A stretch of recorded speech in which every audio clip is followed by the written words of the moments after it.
Segundo a Organização Mundial da Saúde, cerca de 7 milhões de pessoas morreram em 2012 por exposição à poluição do ar, que se transformou no maior fator de risco ambiental para a saúde do mundo. Uma em cada 8 mortes em 2012 se deveu à exposição à poluição do ar, dado que mais do que duplica estimativas anteriores e confirma que a poluição do ar é agora o maior fator de risco ambiental para a saúde humana. Reduzir a poluição do ar poderia salvar milhões de vidas, particularmente no que respeita a doenças coronárias e AVC.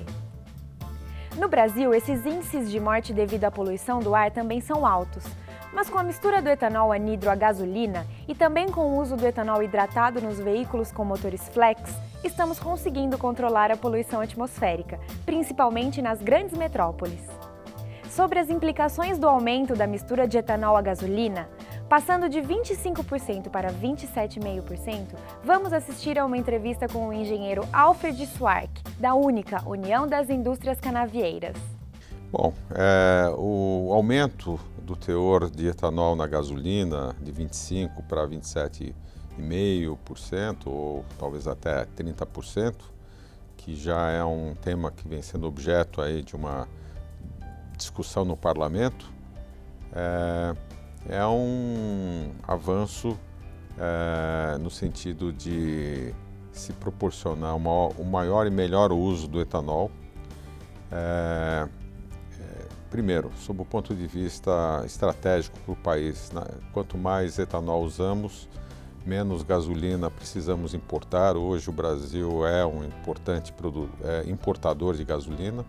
E as perspectivas, segundo aí informações recentes, são de que até 2020 nós vamos continuar extremamente dependentes da importação de combustíveis fósseis, gasolina e óleo diesel.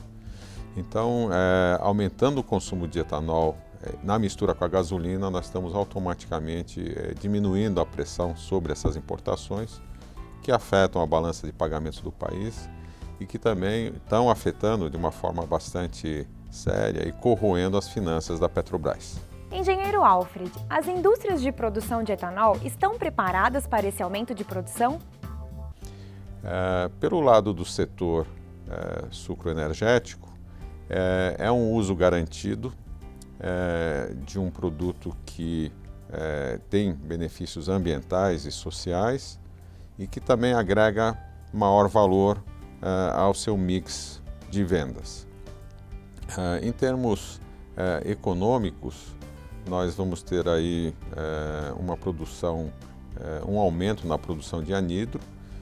Nós temos uma capacidade instalada de colunas para desidratar o etanol que é suficiente hoje para atender essa demanda que pode vir a ocorrer a partir de maio deste ano. Sem necessitar de maiores investimentos. Sobre o ponto de vista ambiental, qual o benefício deste aumento na concentração de etanol na gasolina?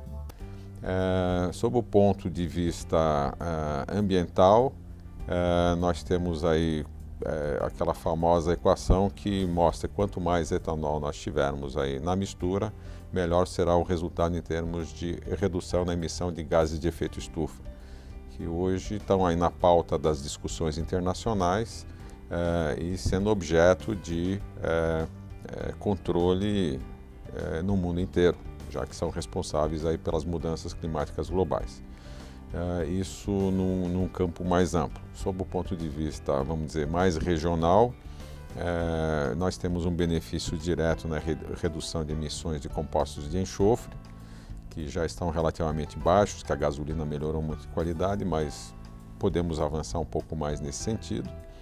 A redução de emissão de partículas e de compostos tóxicos para a atmosfera, que afetam de uma maneira ou de outra aí, a saúde e o bem-estar da população. Esse aumento pode acarretar algum dano aos motores dos veículos?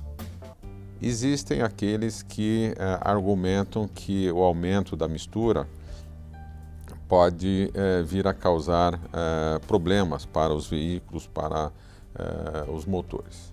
Obviamente, nada vai acontecer para os veículos flex, que hoje compõem a grande maioria das vendas e portanto, eles já são preparados para enfim, utilizar altos níveis de etanol.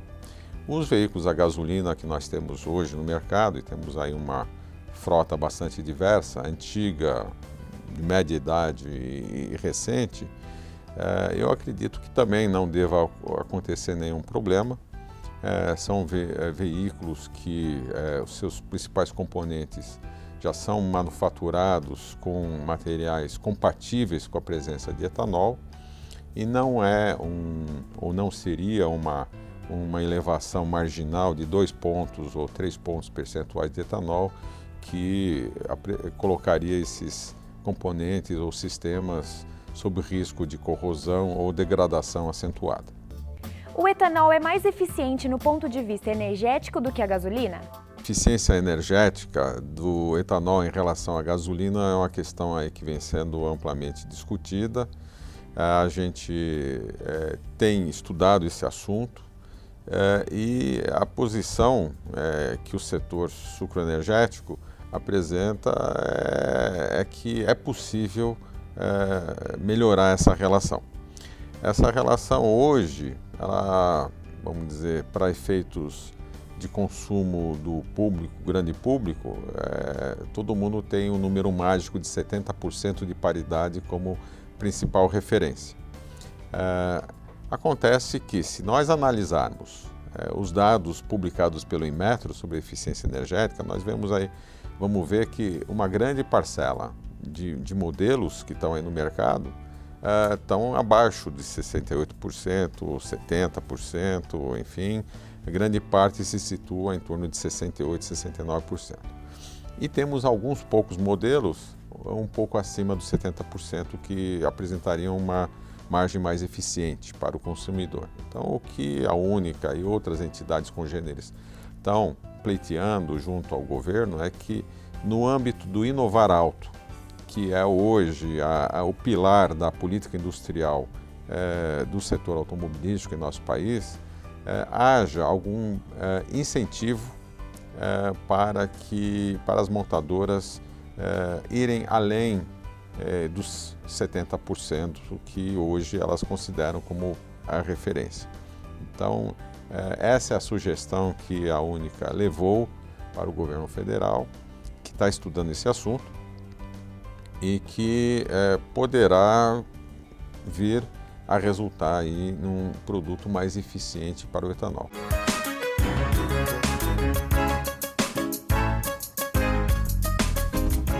Deputado, como podemos falar em eficiência dos biocombustíveis se para produzi-los usa-se veículos a diesel? Sua pergunta procede, afinal, seja no plantio, em suma, em toda a produção agrícola, seja no transporte dos biocombustíveis, há necessidade de utilização de diesel, de gasolina ou de outro combustível fóssil. Mas o balanço energético é altamente positivo. Os biocombustíveis muito mais sequestram CO2 do que emitem CO2. Comparativamente aos combustíveis fósseis, a diferença é imensa. Mas há uma outra forma de analisar a questão.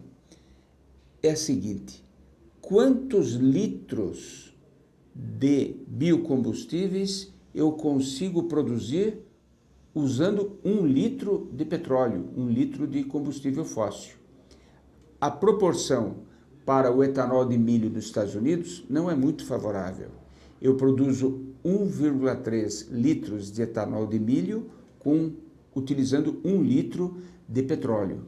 Mas aqui no Brasil, a nossa situação com o etanol de cana-de-açúcar, o álcool de cana-de-açúcar, é completamente diferente. Eu produzo 9 litros de álcool utilizando 1 litro de petróleo, ou fazendo análise ao contrário, para produzir 9 litros de etanol de cana-de-açúcar, eu só preciso de 1 litro de gasolina ou de petróleo. Ou seja, eu tenho o melhor balanço do ponto de vista energético dentre todos os biocombustíveis no mundo.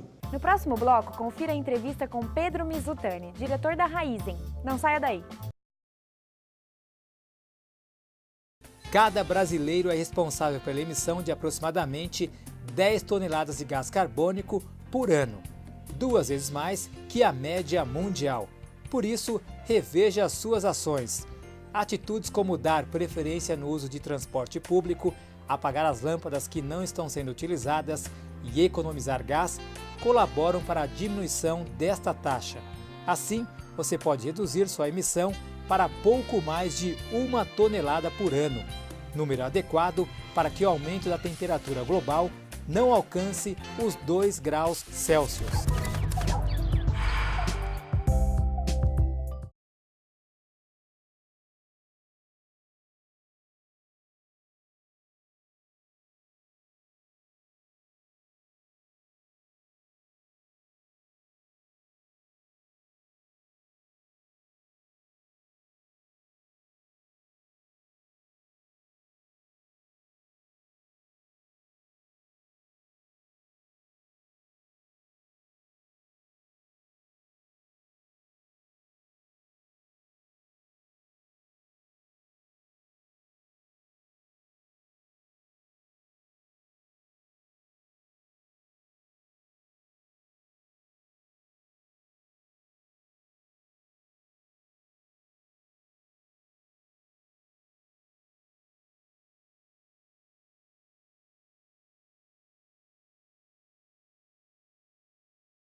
Você sabia que se as taxas mundiais de desmatamento forem reduzidas pela metade até 2050 e mantiverem o nível até 2100, será possível eliminar 50 bilhões de toneladas de carbono da atmosfera?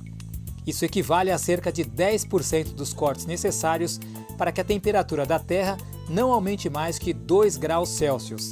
Então, cobre das autoridades devidas fiscalizações, campanhas e políticas anti-emissões. O programa Viver Sustentável de hoje está apresentando as opiniões de especialistas em uso de combustíveis alternativos, para falar sobre o aumento da mistura de etanol à gasolina. Quem fala agora é o Dr. Pedro Mizutani, diretor da Raízen, uma das maiores empresas do mundo na produção de biocombustíveis. O etanol é um produto totalmente brasileiro. Fomos o maior produtor do mundo de etanol. Hoje somos ultrapassados pelos Estados Unidos. Mas o etanol do Brasil é um etanol totalmente sustentável. O etanol nós não tiramos espaço de alimentos, que é a grande discussão no mundo, que é energia versus alimentos. O Brasil tem uma imensidão de terras agriculturáveis, onde a gente não compete quando a gente produz energia como etanol com relação ao alimento. Dr. Pedro, qual o principal diferencial do nosso etanol da cana-de-açúcar em relação ao produzido nos Estados Unidos? Hoje, você comparando, nosso etanol é considerado avançado pelos Estados Unidos, por nós termos uma emissão de CO2 50% menor do que a gasolina. Então, o etanol brasileiro é considerado avançado, sendo que o etanol produzido por eles não é considerado avançado. Então, em termos de sustentabilidade, nosso produto é imbatível. Nós gostaríamos de crescer essa produção de etanol, só que nesse momento nós não estamos vendo o crescimento desse segmento no nosso setor, porque o empresariado brasileiro não consegue investir em função da política hoje adotada de colocar um cap em função do preço da gasolina. O etanol é um combustível sustentável? Empresas como a Raízen, conglomerado formado pela Shell, uma grande multinacional do petróleo, vindo investir juntamente conosco, porque ela acredita no etanol como um produto sustentável que pode melhorar a vida das pessoas nesse planeta, não tem onde plantar, então ele veio ser sócio na gente. Não só a Shell, como a British Petroleum, como a Petrobras, está investindo juntamente com as usinas aqui no Brasil, porque eles acreditam na sustentabilidade do etanol. Eles acreditam que, se você lembrar, na época que a gente era nossos pais, nós, ou nossos filhos, ou nossos netos, os nossos netos que vão ser os formadores de opinião daqui a 20 anos. Então a multinacional, quando vem investir aqui, ela acredita que o etanol é o combustível do futuro. É um combustível não fóssil, que vai ajudar a melhorar a qualidade de vida nesse planeta. Que os nossos formadores de opinião, que vão ser nossos netos, nossos filhos, a visão ambiental nossas futuras gerações é muito melhor que a nossa, é muito melhor que a dos nossos pais. Elas vão poder chegar num posto de combustível e falar, eu quero etanol, porque o etanol é sustentável. Então, é nisso que as multinacionais estão apostando. Não é no momento de curto prazo, estão investindo para longo prazo. Então, acredito que o etanol realmente vai ser a bola da vez, é a bola da vez. Infelizmente, ele não está sofrendo muito agora por essa política governamental. O que nós precisamos ter realmente é uma política governamental que faça com que o empresariado invista nisso. Como a indústria do etanol vê essa medida do governo em aumentar o teor de etanol na gasolina? Nós estamos ainda lutando, pleiteando muito sobre o aumento da mistura para 27,5%. Atualmente a mistura, de acordo com a lei, é de 20% a 25%, nós temos uma mistura de 25% agora.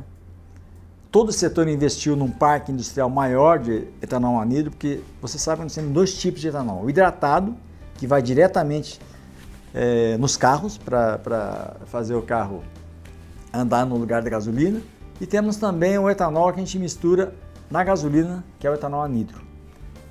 Hoje é um consumo então, de 11 bilhões de litros, 25% nós estamos querendo aumentar, porque nós temos a capacidade de produzir esse produto.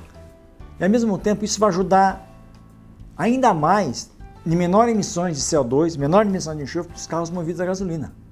Porque o flex, o cara pode chegar num posto de combustível e escolher entre o etanol ou a gasolina. Mas o carro só a gasolina não tem condição de escolher. Então ele vai colocar a gasolina com mais teor de etanol. Isso vai ajudar em termos de menores emissões e economicamente também vai ajudar a Petrobras. Por quê? Porque o anidro, por ser um produto mais barato, ajuda o governo com relação à inflação, não sobe o preço na bomba e você pode subir o preço da gasolina A nas refinarias. Podendo aumentar até 3% na refinaria, ajuda a Petrobras, tem um combate à inflação, não subindo o preço da gasolina na bomba e ajudando também o setor que investiu na maior capacidade de anidro. Então tudo isso torna realmente o etanol a bola da vez.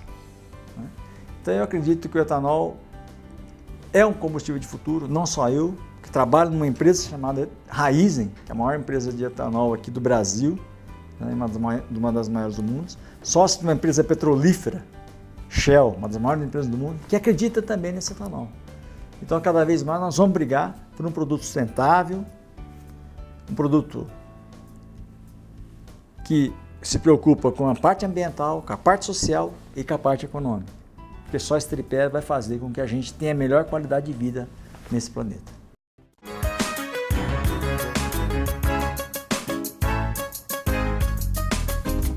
O fracasso da Conferência do Clima de Copenhague tem colaborado para aumentar o ceticismo em relação às mudanças climáticas? Possivelmente não no que se refere ao ceticismo em relação ao fenômeno do aquecimento global, mas tem razão ao afirmar que aumenta o ceticismo quanto à nossa capacidade de encontrar uma solução universal que seja aceita por todos os países para enfrentar o problema do aquecimento global. O fato é que, para conseguirmos essa adesão de todos os países, para encontrar soluções que sejam compulsórias, que não sejam voluntárias, mas que sejam utilizadas por todos para enfrentar um problema que é de todos, que é global, nós precisamos de conscientização. Conscientização da população nos países mais avançados e nos países em desenvolvimento, para mostrar que nós só encontraremos possibilidades de construir uma nova sociedade, uma sociedade de baixo carbono, uma sociedade sem energia suja, uma sociedade sustentável, se todos derem a sua participação, se todos contribuírem para construir esse novo mundo. O Viver Sustentável pergunta: qual desses combustíveis abaixo é renovável? Letra A, querosene. B, diesel. C, gasolina. D, álcool ou E, gás veicular. A resposta você confere no próximo bloco.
No bloco anterior, o Viver Sustentável perguntou qual desses combustíveis abaixo é renovável. A resposta correta é a letra D, álcool. O economista britânico Nicholas Stern, autor de um influente relatório sobre os riscos para a economia das mudanças climáticas, fez recentemente uma análise preocupante sobre os eventos extremos que vêm abalando o mundo. Quem nos fala sobre isso é o professor e deputado federal Mendes Tami. Olá, professor! Olá, Iria. As mudanças climáticas são um fato concreto e atual. Ignorá-las é uma imprudência. Os líderes mundiais não podem deixá-las de lado. Isso seria alimentar o risco de estarmos no limiar de uma tragédia. Na coluna que mantém no jornal inglês The Guardian, o economista Nicholas Stern tem alertado para o risco de guerras, conflitos em regiões afetadas por fenômenos meteorológicos extremos que têm gerado a necessidade ou de evacuações temporárias ou até de migrações permanentes de centenas de milhares de pessoas. Neste texto, Stern destaca que o painel intergovernamental de mudanças climáticas tem ressaltado que de 1950 para cá, as condições climáticas no mundo inteiro têm se deteriorado e que essas mudanças nas condições climáticas são decorrentes das ações humanas. Se não cortarmos rapidamente as emissões de gases do efeito estufa, enfrentaremos condições devastadoras nas condições climáticas, com o risco de termos um aumento de até 4 graus centígrados na temperatura média da superfície da Terra. Segundo Nicholas Stern, se isso ocorre, se há realmente este aumento da temperatura média na superfície da Terra, a mais devastadora das consequências é a transformação de áreas semiáridas em áridas, impossibilitando a vida e a permanência de pessoas nessas regiões, o que ocasionaria migrações em massa, o que geraria guerras e conflitos, perturbando a paz e a prosperidade mundial. Segundo Nicholas Stern, se investíssemos hoje 1% do PIB mundial para enfrentar os problemas das mudanças climáticas, evitaríamos, dentro de 30 ou 40 anos, uma perda de 20% no PIB mundial.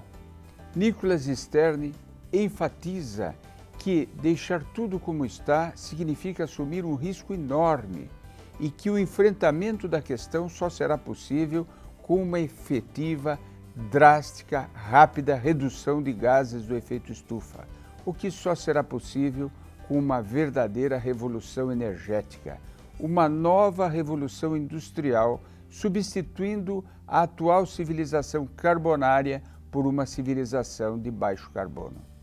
O alerta é que o que temos experimentado até agora certamente é pequeno em relação ao que poderá acontecer no futuro. Devemos lembrar que da última vez que a temperatura global foi a 5 graus centígrados diferente em relação à média de hoje, a Terra foi tomada por uma era do gelo.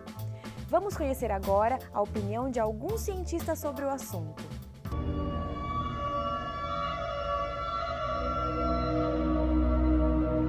Mudanças climáticas, com o sentido moderno que essa frase tem, se referem àquelas modificações no clima do planeta que podem ser atribuídas diretamente a ações humanas.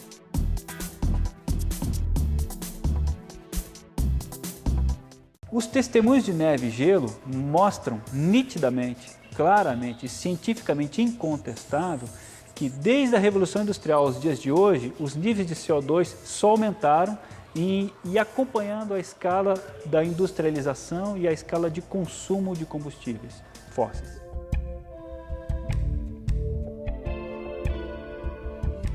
Os estudos que nós temos indicam que ela já subiu, depende da região do Brasil, entre 0,4 e 0,7 graus no século XX.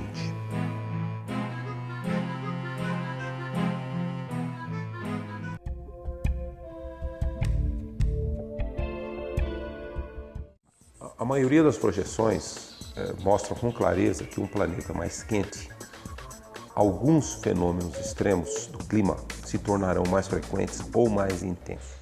Cerca de 15% do território brasileiro, em 11 estados, já está vulnerável. Hoje essas regiões já são marginalmente caatinga, a precipitação na faixa de 400 a 600 milímetros anuais. Com uma diminuição da precipitação, essas regiões podem tranquilamente se tornarem semidesertos, com vegetação muito diferente da vegetação de caatinga. 90% do gelo da Terra está na Antártica, 7% na Groenlândia, os outros 3% nós vamos colocar nos Andes, nos Alpes suíços, no Himalaia, na Cordilheira do Himalaia e nas montanhas rochosas. Os satélites mostram, de los años 70 a 2000, que a área de hielo disminuyó bastante.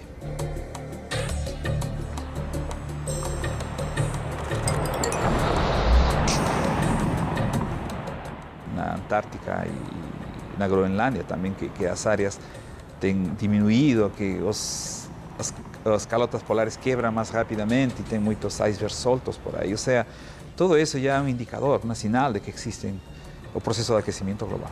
E essa massa de gelo que vem derretendo ao longo dos últimos anos tem contribuído para um aumento do nível médio do mar de 30 até 60, 80 centímetros entre os próximos 50, 70, 80 anos. Isso já é consenso internacional.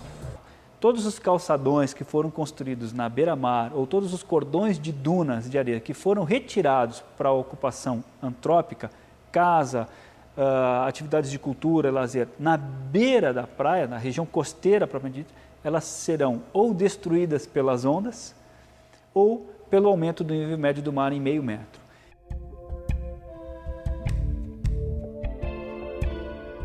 As mudanças climáticas decorrentes do aquecimento global, elas são globais. Não há nenhum metro quadrado de superfície do planeta que está fora.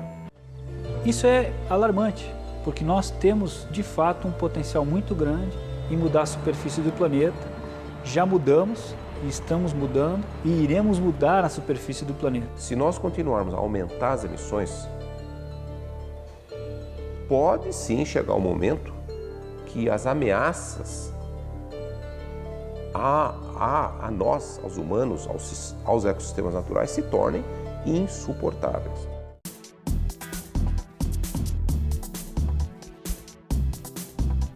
Com dados fornecidos pelo SEMPRE, Compromisso Empresarial pela Reciclagem, Vamos conhecer agora o preço da tonelada dos principais produtos destinados à reciclagem. Preço da tonelada do material reciclável para a cidade de Guarulhos. Papelão, R$ 370. Latas de aço, R$ 420. Alumínio, R$ 2.600. E PET, R$ 1.700. Estamos chegando ao final de mais um programa Viver Sustentável e agradecemos a participação do professor Mendes Tami e a sua audiência.